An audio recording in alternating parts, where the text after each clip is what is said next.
My name is Craig, and I'm the owner of Darcy Financial Coaching. Our team is on a mission to make your therapy practice permanently profitable. If you own a solo or group practice, we're here to help you build a business that creates more time, makes more money, and serves more people. This is the Therapy Business Podcast. All right, Darcy, how are you doing? I'm doing great. I'm so excited to be here. Oh, I'm glad to have you. Last name Darcy, so everyone calls me Mr. Darcy. I used to be a teacher, and it was Mr. All the teachers would call me Mr. Darcy, Oh, and I just never corrected anybody. I was like, yes. perfect. Yes, the kids were Daisy. I got Daisy from the kids and Darcy And from the adults. Yes. Uh, that makes sense. Yes, but I'm pumped to talk to you because marketing is really one of the most popular topics. Anytime we have somebody come in to speak on marketing and SEO and all those things, those episodes are always just incredibly popular. And you're unique in that you specialize in this industry. And so, tell me a little bit about yourself and your business. Sure. So my name is Darcy, not to be confused with any any other variations. Um, I run Propel Marketing and Design, and our core focus is helping wellness practitioners, whether it's physical therapists, chiropractors, acupuncturists, therapists, med spas, you name it, helping them rank locally and now also in our friendly AI searches, along with improving their websites to make sure that they're targeting the right audience and getting that audience to convert. Mm, I love that. It's a scary, I'll say scary, intimidating atmosphere out there when it comes to SEO, especially if it's not just our natural craft. You hear all these tips and tricks, and we just don't even know where to begin. Well, I can tell you where not to begin, and that's not to go to ChatGPT and ask it to do it for you. Okay, so what's the which I'm sure many have, and I might there's probably some website copy on my site that's ChatGPT inspired, we'll say. Uh, Inspired. yes, inspired. So, what's the downside of leaning on ChatGPT to help write some SEO copy? So there's no downside to use it as a tool. There's a downside to use it as a strategy. Mm, So, what we're seeing a lot of is this generic, vague mm, content. And I don't know how much you've worked with ChatGPT or any of the others, but, and this goes like across the board, even if you have the premium packages, they start getting very repetitive in the content that they deliver. And if you train your AI system, you can leverage it to help you and assist you with content. But when it comes to an overall strategy, they don't know you. They don't know your business. They don't know your competition.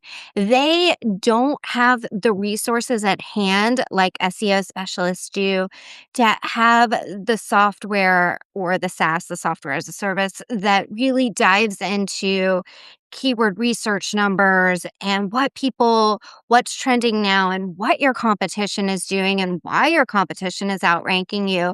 All it's going to do is make its best guess, and even then we see it sometimes making really bad suggestions. So you have to be very careful if you decide to use it. Okay, that makes a lot of sense. And I think even as business owners, we're starting to be able to tell when we're reading something and it's from AI or it's not from AI, which is can be a turnoff when I'm looking for somebody to hire, and I can tell. It's Yeah, the this M dashes, isn't it? it's The I had to train mine to stop putting them in, and they still do. It still does, yes.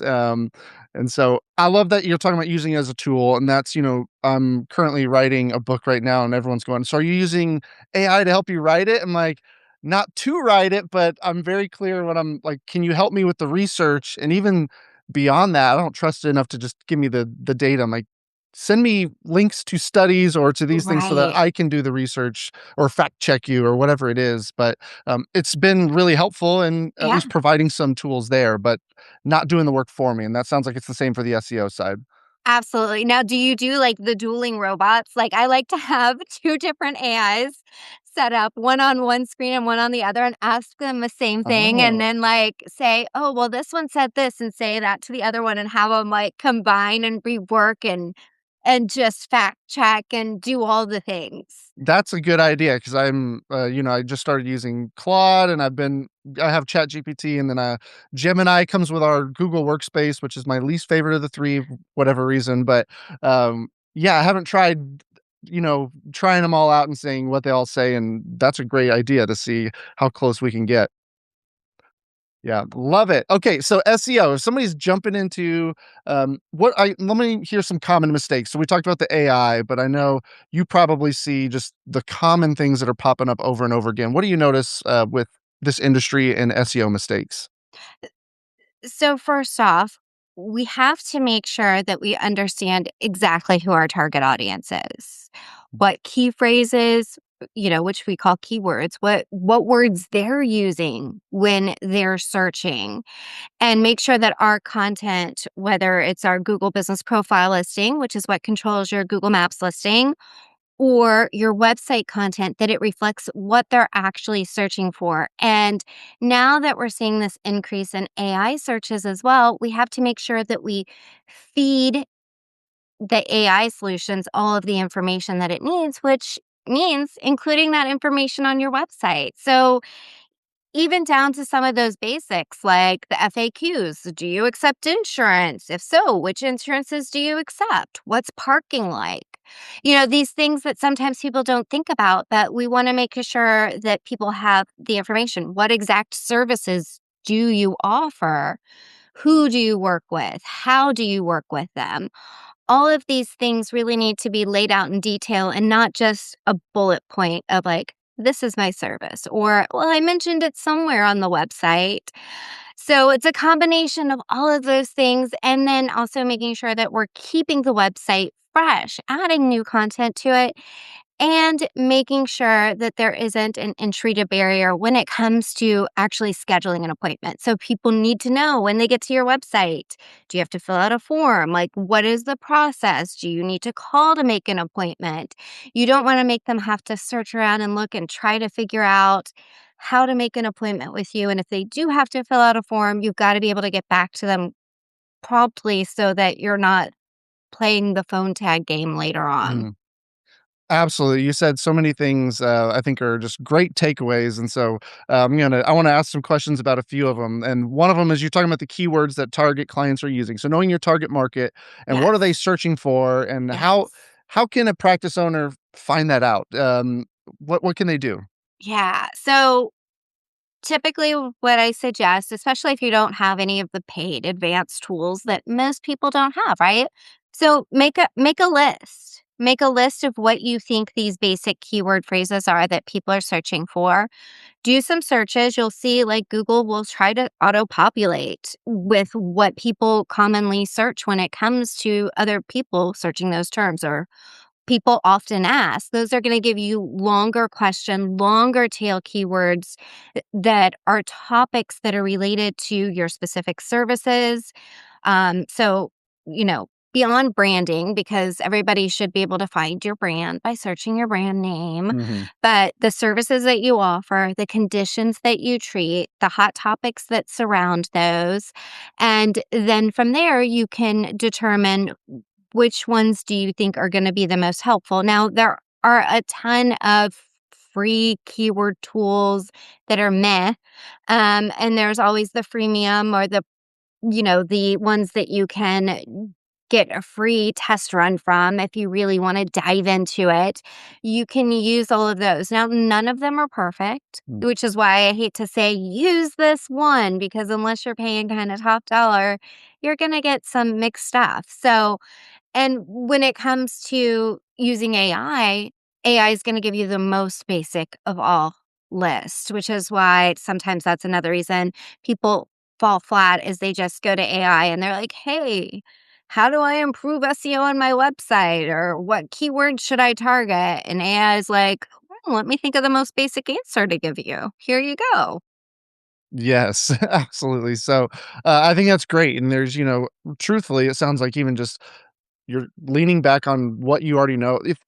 people have been doing this for a while. You probably these business owners probably know best, the pain Yes. points that people are looking for, who their client is, the terminology, and so maybe even just starting there and doing some just self research seems like one of the best ways to go about it.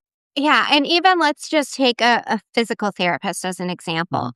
Having a dedicated physical therapy page is key, and sometimes that's just like it's just an oversight, especially if you're in a hurry, if you built out your own website, or if you had somebody do it for you, or if you bought one of those websites that looks just like everybody else's and they just switch out the names, um, and location, then you're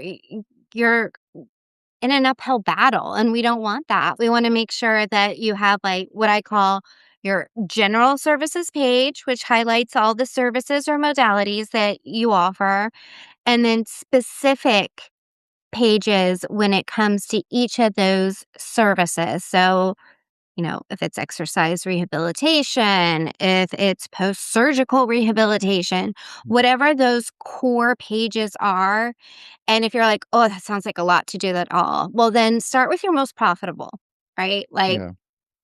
bring in the money.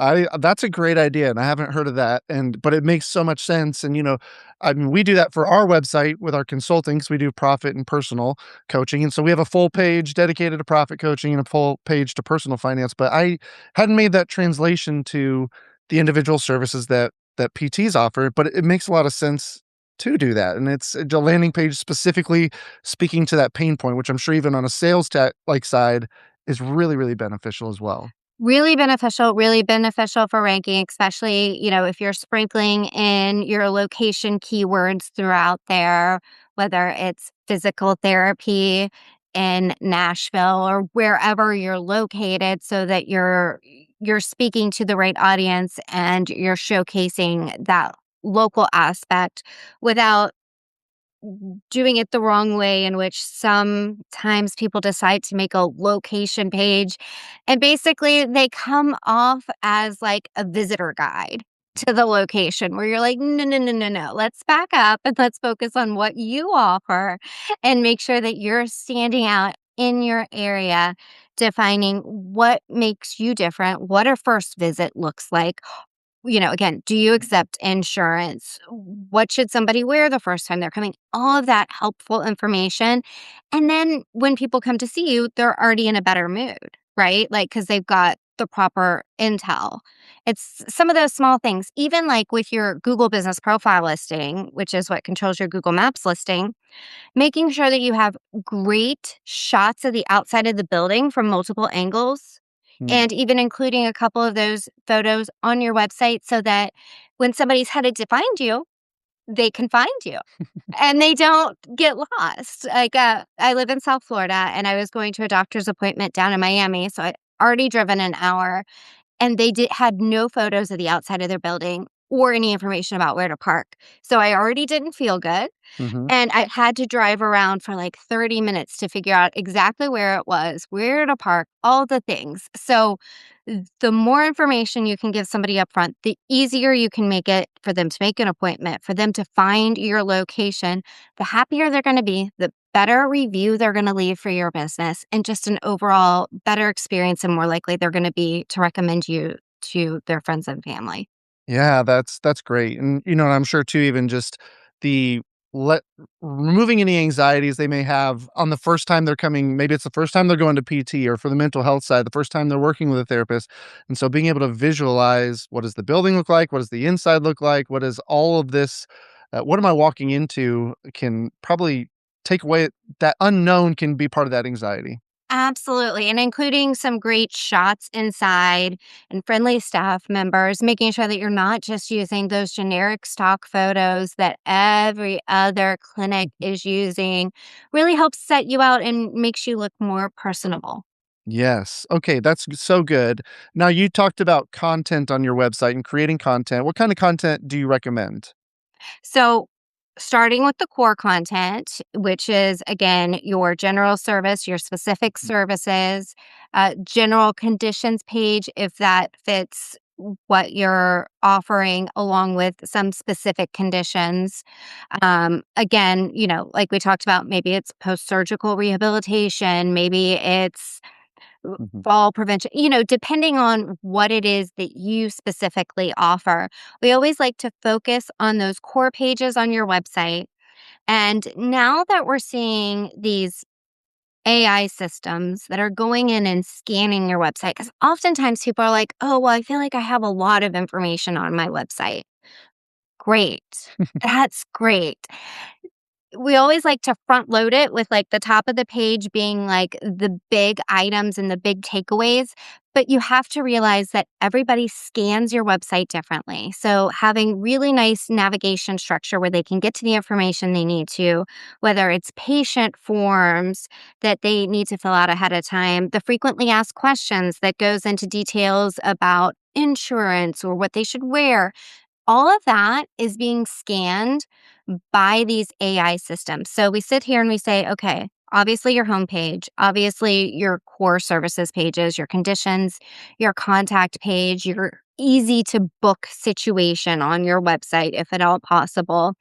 Then you can focus on blog content and creating supporting content that really targets the services that you offer and the conditions that you treat or the people that you work with. But you don't want to just jump into blogging for the sake of blogging before you get your core website in order. That makes a lot of sense, and so it sounds like if, having a page for sports rehabilitation, and even if you Mhm. start blogging on that, when somebody who is maybe an athlete goes into AI and is going, "I'm looking for a PT around here who works with athletes or sports rehab," Yeah. that's gonna make it more likely they're gonna recommend your practice? Absolutely. And we're seeing this time and time again. Now, it's interesting because we had mentioned and talked before about how you need to really hone in on who your target audience is. And once you've honed in on your target audience, you have to identify, depending on what age range they're in, is they're going to search differently. Hmm, Right? Because the younger generation is more apt to search via AI. Older generations are more apt to go to good old Google. So even though we're seeing this uptick in AI searches, for the vast majority, their audience is still using good old Google. So, and when you do SEO right, you're ranking in Google, you're ranking in Google Maps, you're ranking in these AI searches, so you're casting a bigger net, and when you come up with this really great quality content, then you have content to use via social media posts and email blasts. So it's not like the cheese stands alone situation. It ties everything together. hmm, And there's a lot more that we're seeing too now with people diving into video marketing, video marketing, video marketing. And you can either go one of two ways. If you love video marketing, you can take your videos and then use them to generate text quality content that you put on your website and embed the video with it, or you can go the other way, depending on if you really like content driven first, text driven first, and then turning it into video content. So you really start to, if you put SEO at the center of your marketing plan, it just makes things work hmm. better. Yes. So it's, just being intentional too. It sounds like it's Yeah, a whatever you're creating, there's intent behind it to, attract more people who need help with the specific thing that you're speaking to. absolutely. Love that. And so when they get to the website, the third thing you had alluded to earlier that really resonated was just that barrier to schedule. So, Yes. 'cause I've talked to a lot of our clients, and that's one of the first when we're looking at maybe if there's a lead flow issue, when Mhm. we're looking at their site, sometimes it's overly complicated to get in touch with them. What do you see? What do you recommend on that front? So, header menu, recommend all the way to the right that you have a book now button. Even if that goes to just a page that has the form that says you have to schedule an appointment this way, or if it has the wording, um, call to book an appointment with a clickable phone number. If you want somebody to call you, make sure that that phone number is clickable so that if they're on a cell phone searching, they can click to call. And the reason that we suggest a book now page over just the contact page is then you can see, okay, well, I put together this really great blog post. And when I look at my Google Analytics, people go to this really great blog post and then they end up clicking book now. This piece of content is tied to revenue. Then you really can get the full sense versus contact. Everybody and their mother that's trying to sell you something is going to go to your contact us page. Yes. So it's better to have that like book now page. And then if you can make it as simple as possible, I understand with different systems people are using, or if they're just getting started, or if they just have to actually speak to a person before they can book an appointment, that you want to make that filter on that page. But then on all your other pages, you want it very easy, especially when as people scroll down the page for there to be book now buttons throughout. Love it. So just as simple and straightforward. And I think depending on where people are in their practice too, if they're hurting for leads, the simpler you make it to get them on a Yeah. call, and you can vet them on a call. And then if you're not hurting for lead, maybe you're saying we're getting too many calls and not all of them are good fits, then you could probably add a barrier of like fill out this form to get scheduled or something to that extent. So it sounds like it can be case dependent, but the point being, make it simple for people to find out how to schedule with you. Absolutely. Yes. And another thing that I want to mention, because I just, like I said, video is so all the rage right now. That people really want to add video to their website. And you have to remember that people aren't just going to push play. So if there's really important information in there, you better have it as text as well Mm. so that AI can scan it so people can read it. I was speaking to one clinic that's like, okay, we have this really complicated process and they have to get approval. And this is like the whole approval process. And they just have to push play and watch it. And I'm like, but they're not. Yeah. You have to actually have that text on there so that people can read it. What if they're at work and they're not supposed to be Yes. online? Like you got to take that extra step. 100%. Yeah, that makes perfect sense of just yeah, if you're I've been in doctor's office waiting rooms before reading, and, of course, you can't watch a video. Well, some people do anyway, but, it's They do. that's a conversation for another Yeah. day. Alright, Google Business Profiles, you talked a little bit about that too, so that's separate from the website, but Mhm. it sounds like equally as important. So important. So, a couple of things there. One, people get hung up on it being like, oh, well, you're 85% complete with filling out your profile. Don't pay any attention to that. All I want you to do is try your best to fill out all the information that you can. That includes a description of the services like the business description you have right now as we're recording this 750 characters. You want to state what you serve. If there's room for you to work in any conditions that you serve, you can work it in there. And then we gave the example Nashville, like proudly serving the Nashville area, greater Nashville area, something so you've got services, conditions, location. Complete sentences. Very important there. Then you select a category. You have a primary category, and then you can select a couple other categories. Under the categories, can then add services. And so, even if your category is physical therapy or physical therapist, you still need to add the service physical therapy with a description. And when you're adding services, they need to be services, not conditions. We don't write physical therapy for back pain, physical therapy for neck pain, physical therapy for arm pain. We don't do that. We just say physical therapy with a description. And also under the business information tab, it's really important, even though it sounds so trivial, but to fill out all the information about accessibility, about parking.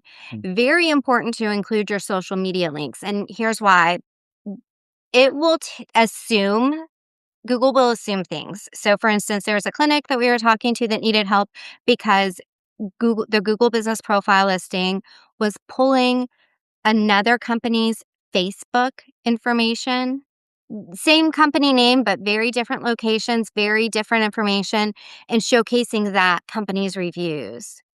So, the more information you can give them, again, parking, payments, appointments, hours, all of those basics, exterior photos, interior photos, happy, smiling staff photos, all of those core elements, properly responding to reviews in a way that's still HIPAA compliant. All of that stuff's very important.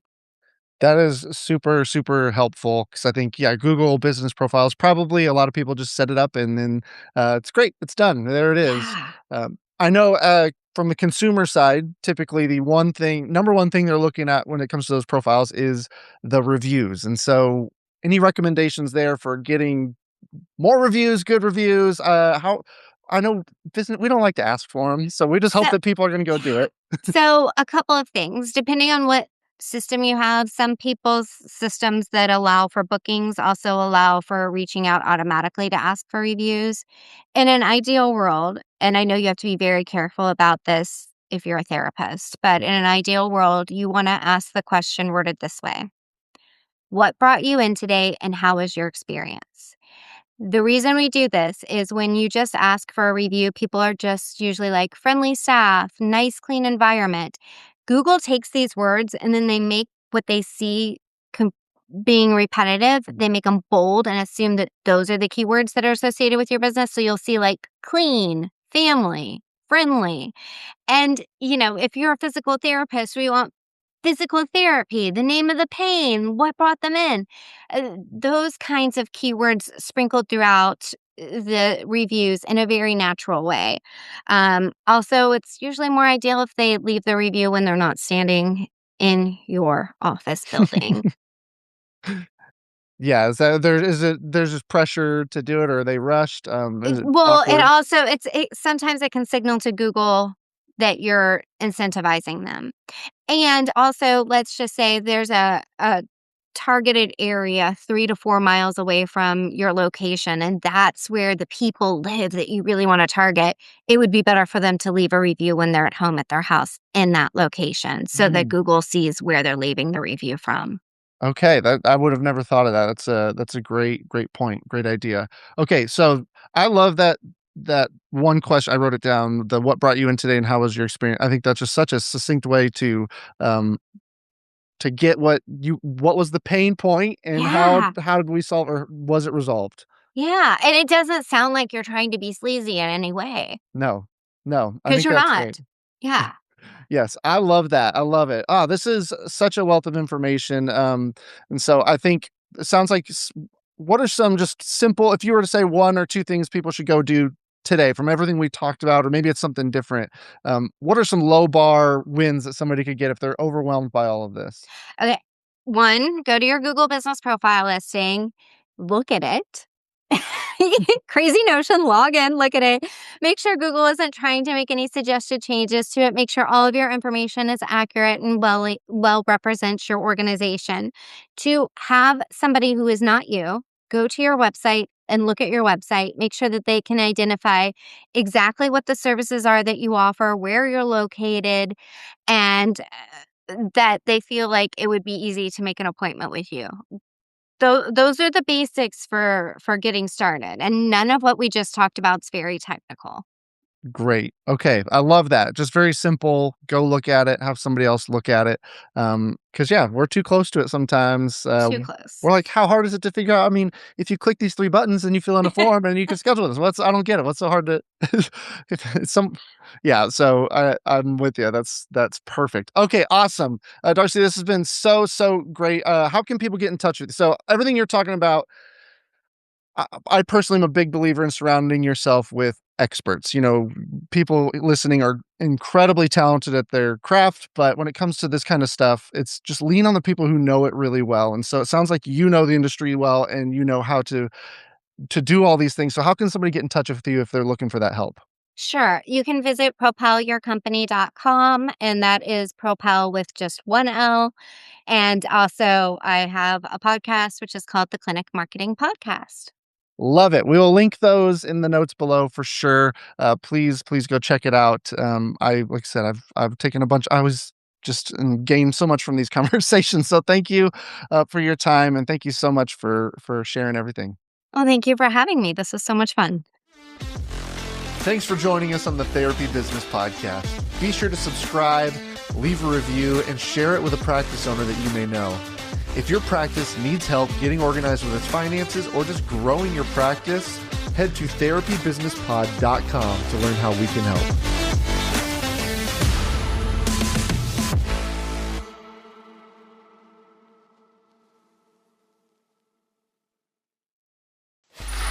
Free audio post-production by alphonic.com.